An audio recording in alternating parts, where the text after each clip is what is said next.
Welcome back friends. धनिया की पत्तियों की तरह दिखने वाले इस सोया साग को तो आप जानते ही होंगे। इंग्लिश में इसे डिल के नाम से जाना जाता है। यह खाने में जितना स्वादिष्ट होता है उतना ही पौष्टिक भी होता है। सर्दियों के मौसम में पालक और मेथी के साथ मिलाकर इसका बहुत ही अच्छा साग बनाया जाता है। इसके अलावा इसे धनिया के साथ मिलाकर बहुत ही टेस्टी चटनी बनाई जाती है। आलू और सोया की सब्ज़ी आपने तो खाई ही होगी। इसके अलावा इसका यूज़ गार्निशिंग के रूप में भी किया जाता है।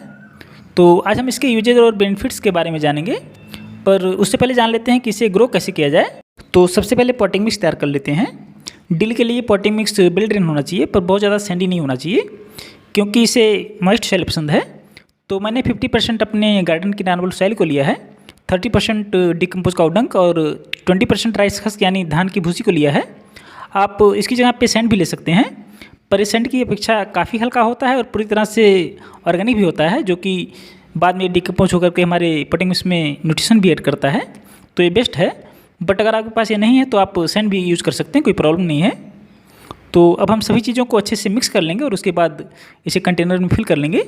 सोया साग को ग्रो करने के लिए थोड़ा चौड़ा पॉट यूज़ करें। गहराई 4-5 इंच भी होगी तो कोई दिक्कत नहीं है। मैं ये प्लास्टिक का टब यूज़ कर रहा हूँ। वैसे आप इसे छोटे पॉट में भी ग्रो कर सकते हैं, बट अगर आप इसे चौड़े पॉट में ग्रो करेंगे तो आप अधिक मात्रा में इसे ग्रो कर पाएंगे और ज़्यादा से ज़्यादा इसे हार्वेस्ट भी कर पाएंगे। तो अच्छा रहेगा कि आप थोड़ा चौड़ा पॉट यूज करें। अब चाहिए हमें अच्छी क्वालिटी के सीड हमेशा अच्छी क्वालिटी के खरीदें। ये आपको किसी भी बीज भंडार पर मिल जाएगा। किराने की दुकान से आप सोया के सीड ना खरीदें, क्योंकि उसकी क्वालिटी अच्छी नहीं होती। सोया सीड बहुत ही हल्के और बारीक होते हैं, इसलिए हम सीड को स्प्रिंकल करने से पहले अच्छी तरह वाटरिंग करके पॉटिंग मिक्स को गीला कर लेंगे, क्योंकि बाद में वाटरिंग करने से सीड अपनी जगह से हट जाएंगे। अब पॉटिंग मिक्स अच्छे से गीला हो गया है। अब बराबर मात्रा में पॉटिंग मिक्स की टॉप लेयर पर सीड को स्प्रिंकल करेंगे। और ये सीड काफ़ी बारीक होते हैं, तो इस बात का ध्यान दें कि एक ही जगह पर बहुत अधिक सीड ना गिरे।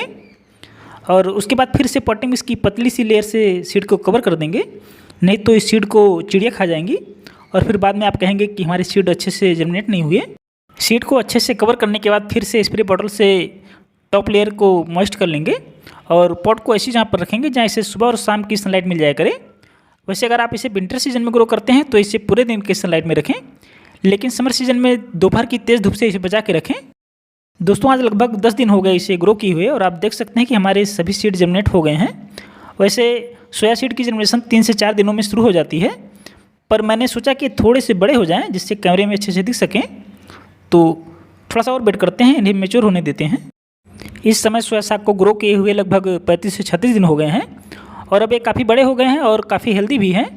दोस्तों, हेल्दी ग्रोथ के लिए पॉटिंग मिक्स में हल्का सा मॉइस्चर बनाए रखें। समर सीजन में आप पर डे वाटरिंग करें और मिट्टी को पूरी तरह सूखने ना दें। 15 से 20 दिन में एक बार आप इसमें लिक्विड फर्टिलाइजर दे सकते हैं। और बाकी इसके पत्तियों में काफ़ी तेज़ खुशबू होती है, तो इसलिए इस पर किसी भी तरह के पेस्ट और डिसीज़ का प्रभाव बहुत ही कम देखने को मिलता है। और हाँ दोस्तों, लिक्विड फर्टिलाइजर कैसे बनाना और कैसे यूज़ करना है इस पर मैंने ऑलरेडी एक वीडियो बना रखा है। आई बटन में लिंक है, आप उस वीडियो को भी जरूर देखें।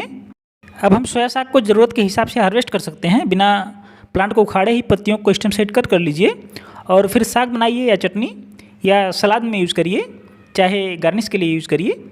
धनिया की पत्ती के साथ सोया साग की कुछ पत्तियां मिलाकर बहुत ही टेस्टी चटनी बनाई जाती है। एक बार आप इसे बनाइए और पकौड़े या किसी अन्य चीज़ से खाकर बताइए कि आपको सोया साग की चटनी कैसी लगी। तो चलिए जानते हैं डिल यानी सोया साग के बेनिफिट्स के बारे में। दोस्तों, डिल में फ्लेवोनाइड पाया जाता है। फ्लेवोनाइड में antioxidant, anti inflammatory, anti cancer और एंटीवायरल प्रॉपर्टीज़ पाई जाती हैं, इसलिए यह किसी भी तरह के सूजन में बहुत ही फायदेमंद है। यह हमारी कोशिकाओं को डैमेज होने से बचाता है और हमें कैंसर जैसी गंभीर बीमारी से सुरक्षित रखने में मदद करता है। इसके अलावा सोया साग हार्ट संबंधी डिसीज में बहुत ही यूज़फुल है। यह बैड कोलेस्ट्रॉल को कम करता है और हमें हार्ट अटैक और अन्य बीमारियों से सुरक्षित रखता है। और सोया साग डायबिटीज़ में भी बहुत ही उपयोगी है। सोया साग हमारे ब्लड में ग्लूकोज को नियंत्रित करके डायबिटीज़ के रिस्क को कम करता है। इसके अलावा भी डिल के बहुत सारे बेनिफिट्स हैं। अगर हम एक एक बेनिफिट्स के बारे में बात करेंगे तो वीडियो बहुत ही लंबी हो जाएगी।